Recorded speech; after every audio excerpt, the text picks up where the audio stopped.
have the monitor this vaccine. Marami na pong gumamit sa vaccine natin, which is napakaganda po nung kanyang resulta.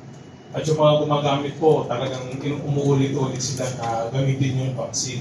And then regarding dun sa mga applications po nung ASF vaccine, yes, we have po yung isa po na malapit ng, sabihin natin, under review pa po yung pinaka-final result po niya.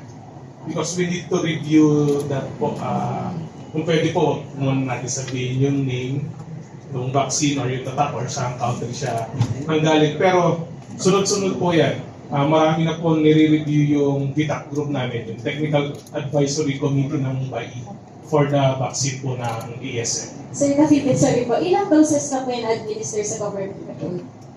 Nasa 400,000 plus doses. Nationwide po. Yes, As of anong date po yan? as of this day. Thank you po. Yes.